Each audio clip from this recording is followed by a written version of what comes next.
We don't want to get overcommitted. It will all get done. It will truly all get done. But let's not worry about jumping out there and having to grab a whole big piece of it to start and make it all happen. We had a great day today, I think, and with Melissa and I, we didn't stop very often. I told Melissa, I said, call ahead. We're going to be 10 minutes late. We'd get in a car and just rush to the next one. And then we'd get there and we'd finish up. And I said, it's only going to take 20 minutes. Well, an hour later, we're still talking to the people. And that's what tends to happen sometimes, that they get engaged in what we're talking about. And when that happens, yeah, you want to sit there and do that and make it all worthwhile.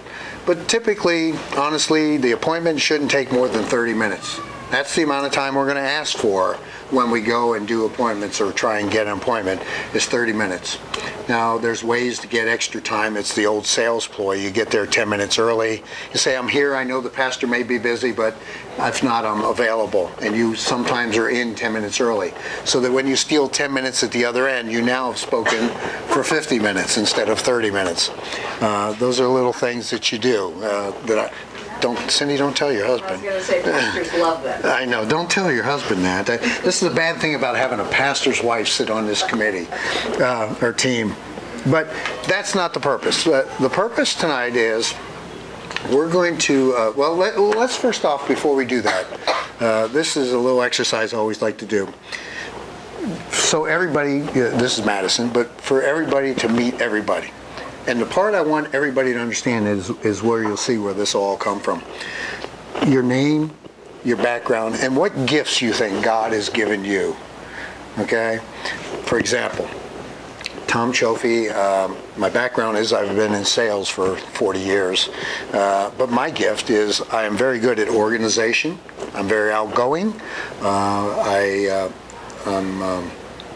able to look at things and determine what needs to be put in place in a lot of instances. So those are some of my gifts. So you go. Well, my name is Amy Mabry, and my husband and I, we co-pastor a church here at the Burrowsville Foursquare Church. And my gifts, my background is ministry, of course, and I've always worked with kids my whole entire, since I became a leader in the church and was a first Sunday school teacher and a fifth grade girl Sunday school teacher, and went from there. I've always worked with children, have a heart for kids, and as I think my gifts are, is I'm very relational. People are drawn to me. I don't know why, but it's just a gift that God's given me, and to have a heart for children and for just people in general and families. And I know it's because of my broken home as a child, and it just made me. God always uses what the devil tried to take away. You know what I mean? In terms of background. So I think it's really awesome. I'm excited. And I think working just with people as a leader, I think I do very well on leading people, you know, and getting them excited about what they're doing. I don't know. Okay. I'm Roger Alexander. My background, I think of my life now in 3 intervals. It took me 25 years to kind of get prepared, get through school and the service. And then I spent 25, 26 years at a little oil company downtown and had a decent job. And I put enough away, and I got a chance to leave early, and I was going to do another career. I started that. I went back to school. I did some teaching and some training. But the last 20 years, I've pretty much been a volunteer. And I think my gifts are in the church and in community organizations. I like to work in groups. I like to organize. I see the big picture. I think analytically. That was part of I have an engineering degree and did a lot of systems work in Phillips, and I'm fairly enthusiastic about things when I do. Okay. I've got facilitation skills. Super. Okay. Cindy McElvain,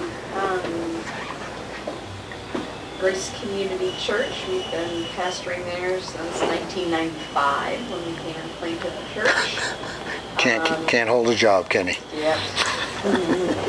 So, you know, other than being a full-time mom for a number of years now,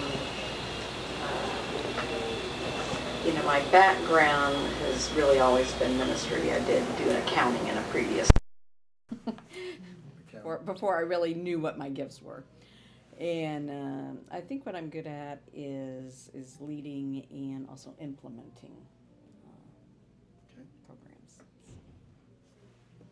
I'm Bill View. Let's turn the camera around on you now, big boy. I can't see myself. I'm going to turn it this way. There we go. I'm the bearded one.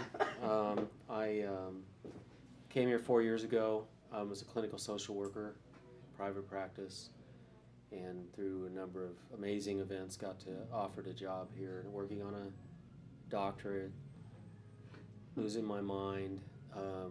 But the thing that I really believe in for my students, I believe that you should be involved in service learning. I think you need to do this stuff to understand it and learn it, and you'll get excited, and I want you to have that passion that I have. And I've discovered in this town is the most amazing town for that kind of work. I'm involved in 2 other ministries, Circles downtown, and Run the Streets is a youth mentoring program. And this is just going to be perfect for Bartlesville, and I'm real excited to be on the ground floor. Well, gifts. Gifts. I can spin the camera. I don't know. I have a real gift for the big picture, and I've got the gift of gab, because I can stand up there and say nothing all hour. So I can also say stuff too, but I prefer to say something important. Students, did you hear that? They already know. You know, I know, you know. So okay. Okay. I'm Madison Glenn. Something I'm like a student here at Oklahoma Wesleyan. I'm a sophomore currently.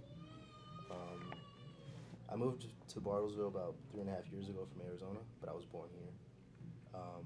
And my gifts are just, I guess I love helping people.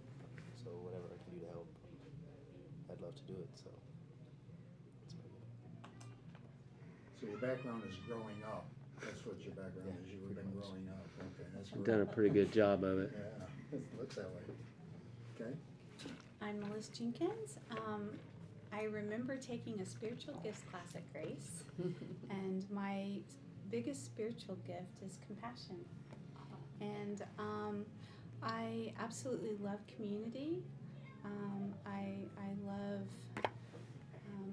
faith work, and I think some of the things that I am good at, I also am a visionary. I see the larger picture, and I think in terms of possibilities, and I'm very, very persistent. I don't give up. I'm also an adjunct instructor for Oklahoma Wesleyan. Okay. I'm Sandra Skinner. I go to Disciple Christian Church. I'm still looking for my calling in life, but I was a teacher of preschool children and school age, and I like that. And now I'm a mother, grandmother, do a lot of the grandmother work, and I like community. I like ecumenical work. I do women's ministry a lot in our church, and I'm the odd man out because I am a detail person. Ooh, so I love seem you. to see little love you. things. That's pretty cool. All right.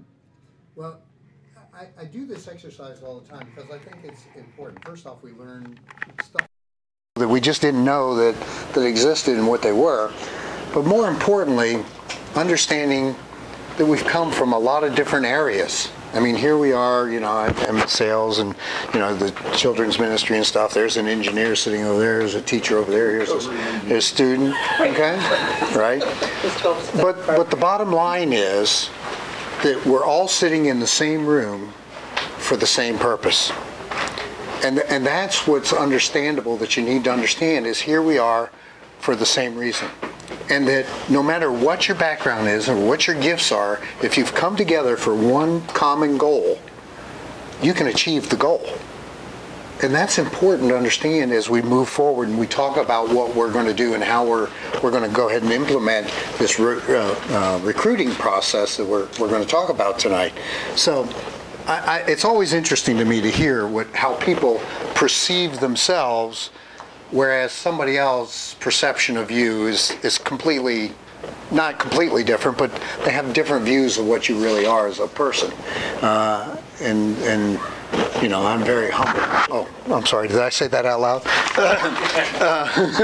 I can be. I mean, honestly, I mean, but the bottom line is we're here, we're going to make the thing happen, and we're going to go. So that's always good to hear. So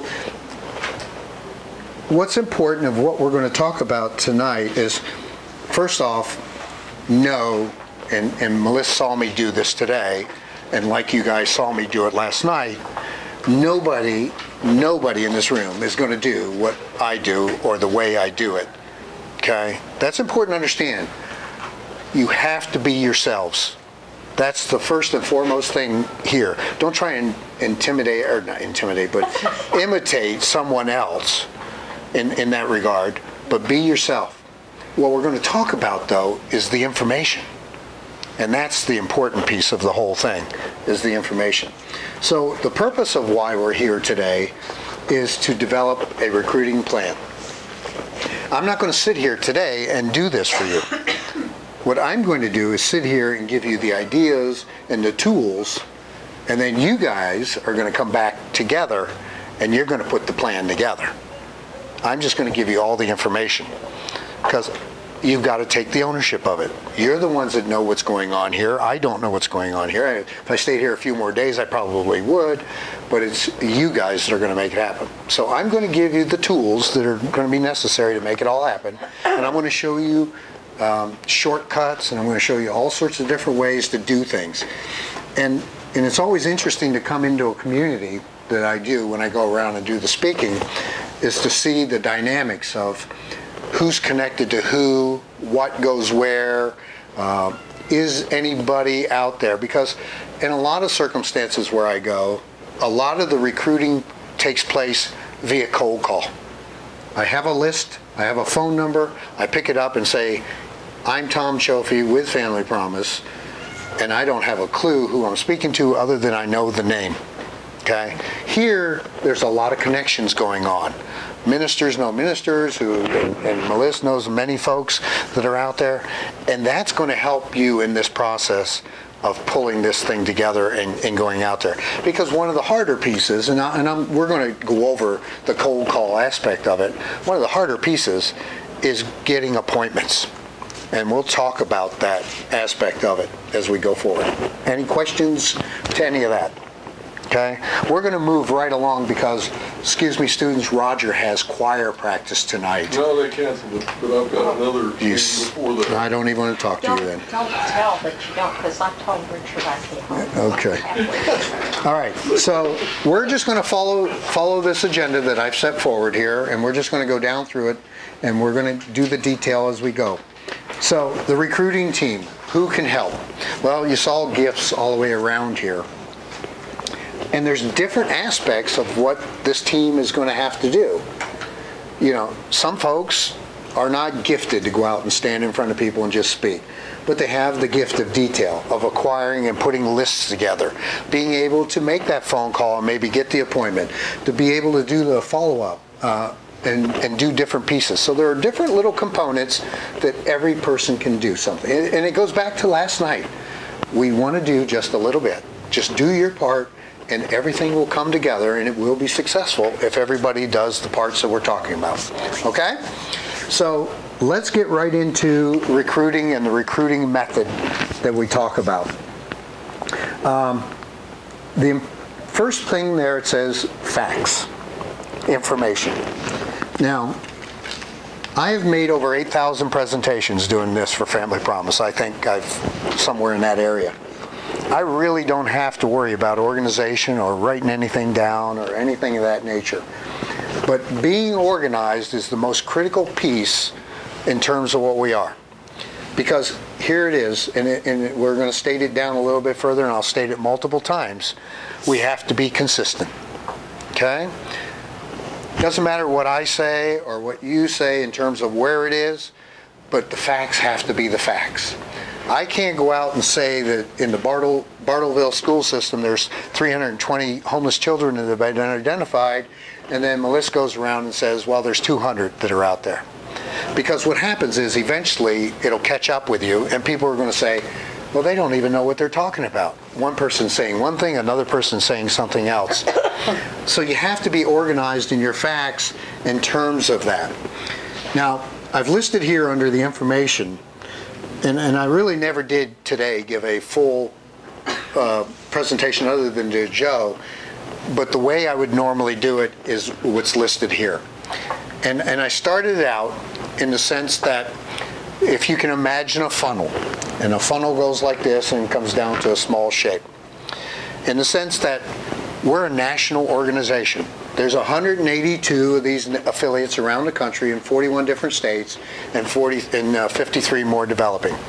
Well, that's out here. That's the pie in the sky, letting people know that you're not just Family Promise of Washington County. That you're not just this organization trying to form here, that you're part of a bigger picture, a bigger piece of what's about. So that's out there. Then we move into the regional piece of it, the data, meaning that there are only two others that are existing in Oklahoma, Shawnee and Lawton right now. And then thirdly, the local data.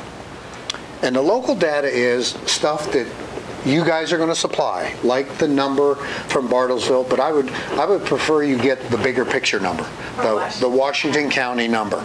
And if you can break it out into different areas, that makes it even stronger for what you're going to do. But the bigger number is the number you want to deal from. Okay?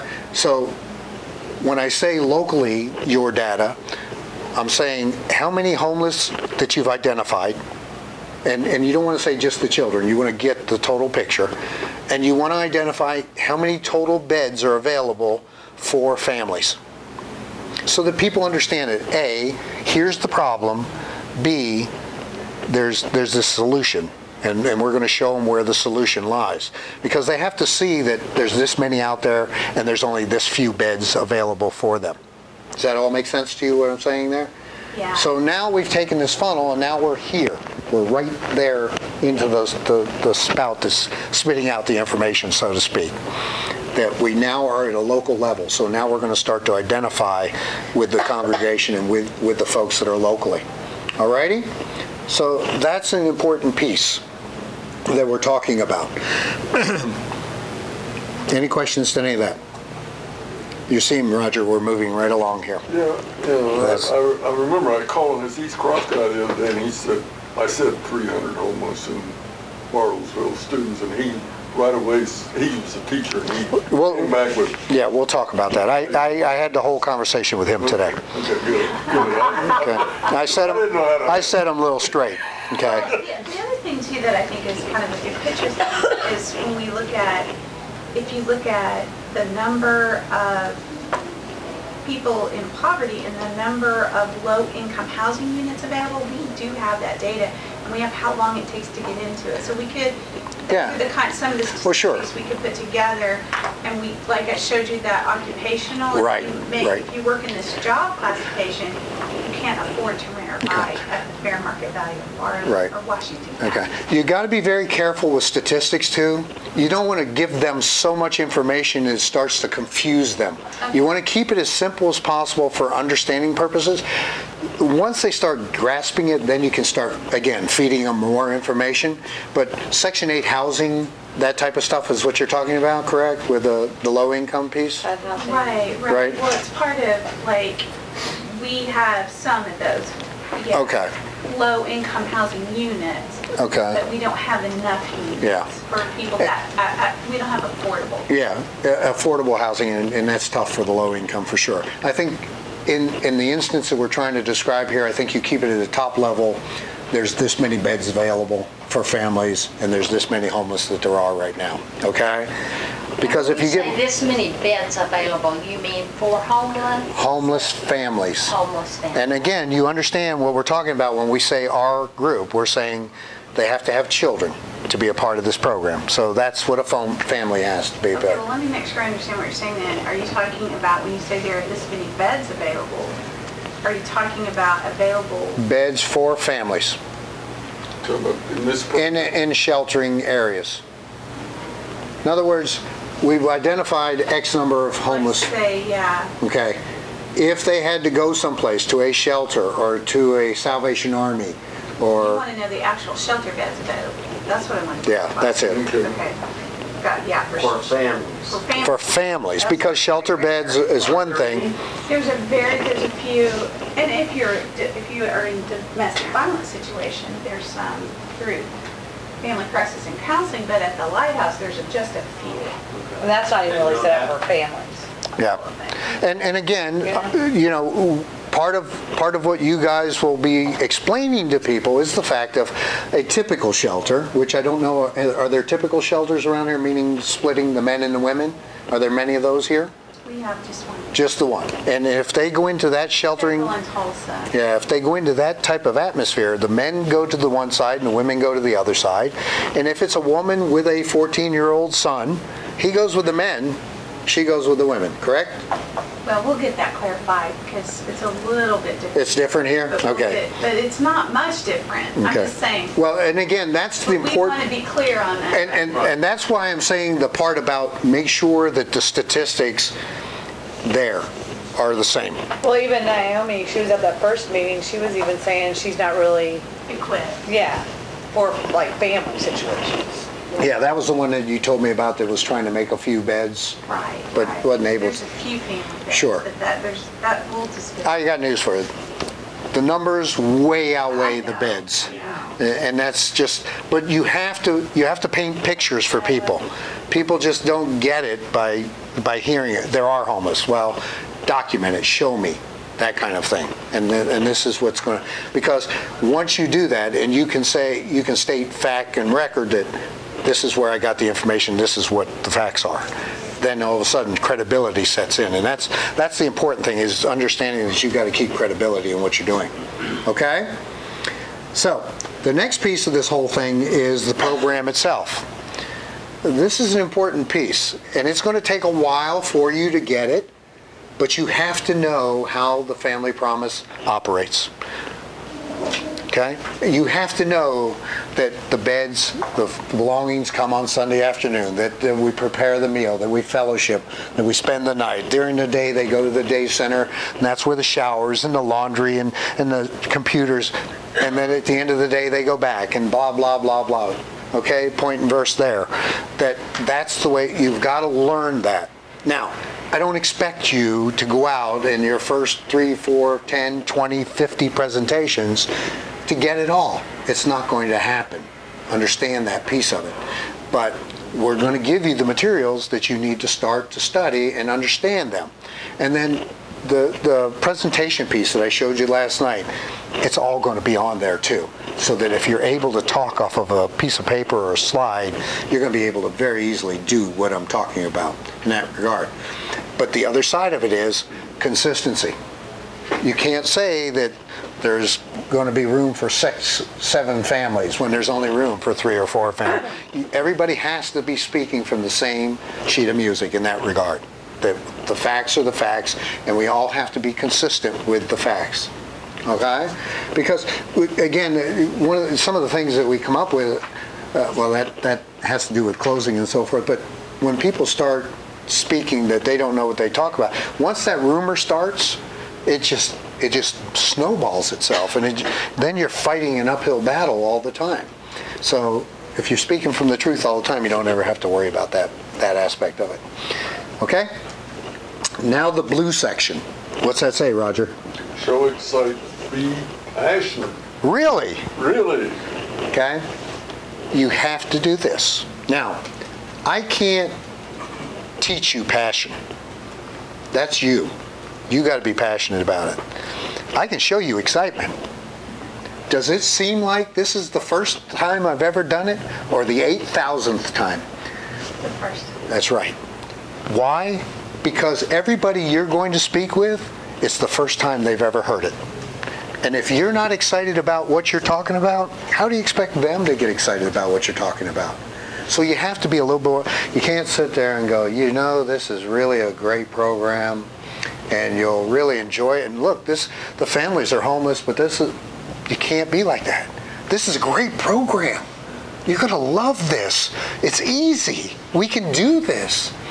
When you exude that sort of stuff, it brings on a whole different atmosphere in terms of making this happen. You can do that.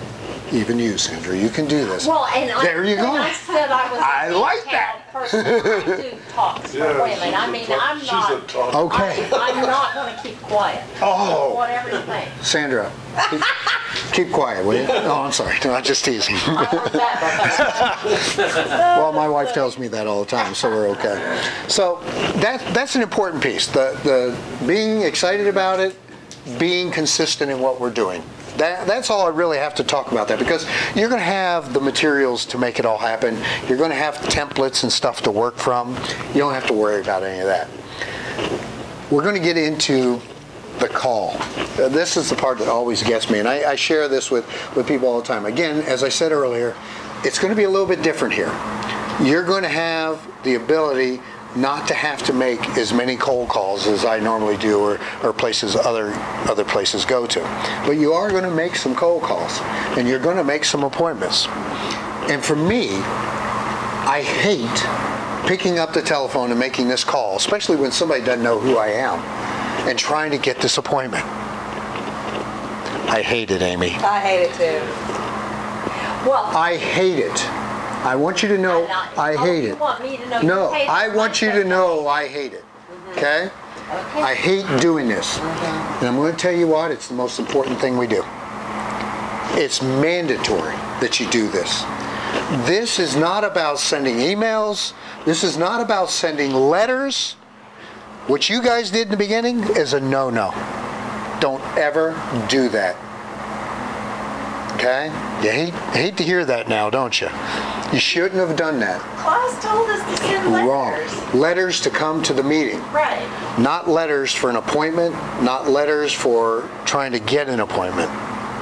See that little eyebrow jump up there? Did you do some of that? No, Okay. I don't believe much in emails. It doesn't work. It does not work. The most important thing to do is personal touch and talking to people. Okay? This call is the most important thing that I ever do in making, it's quick. It's sometimes very hard to do, as a matter of fact. Because what happens when you call someone that you don't know, especially a pastor?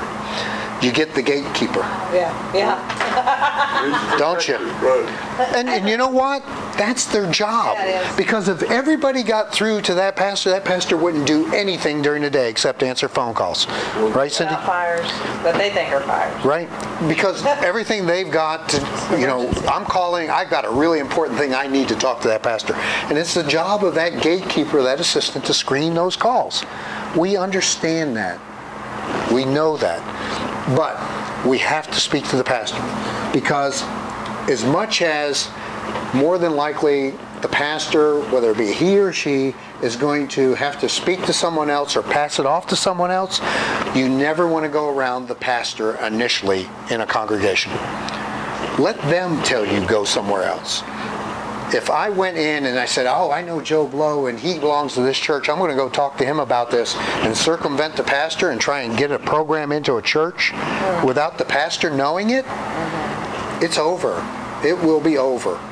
Now, there's going to be exceptions to anything I'm telling you tonight, but 95% of the time it is over. So you let the minister show you the direction. And it's important, because even though we don't want the minister to be involved to the sense of pushing this program out, they're our champion for the cause.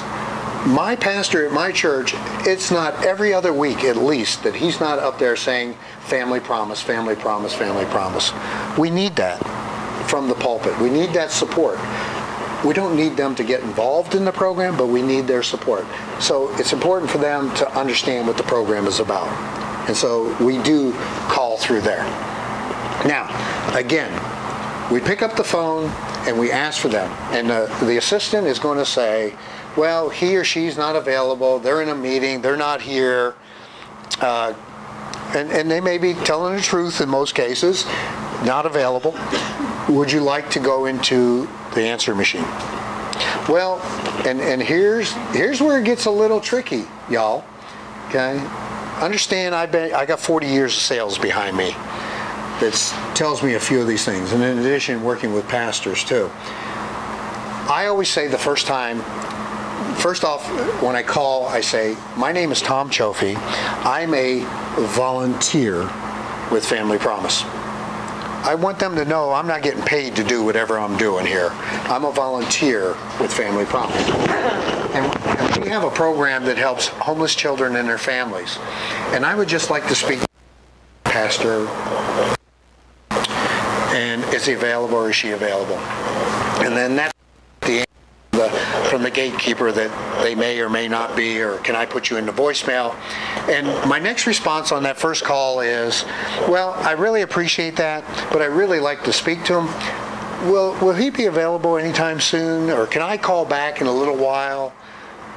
I don't want to leave a voice message, okay? And so she may or he may say, well, he'll be in tomorrow, or he'll be there Tuesday, or whatever. I'm very good at asking questions like, well, Roger, I can appreciate the pastor's not here.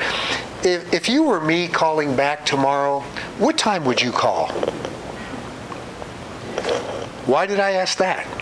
They know when the pastor may or may not be available. They're giving you the clue. Call back at this time. Now, when you call back, you may get that same response. They're in the meeting, they're not here, whatever. Can I put you into voicemail? Well, after a while, they're going to get tired of hearing your voice. But a couple things when you call.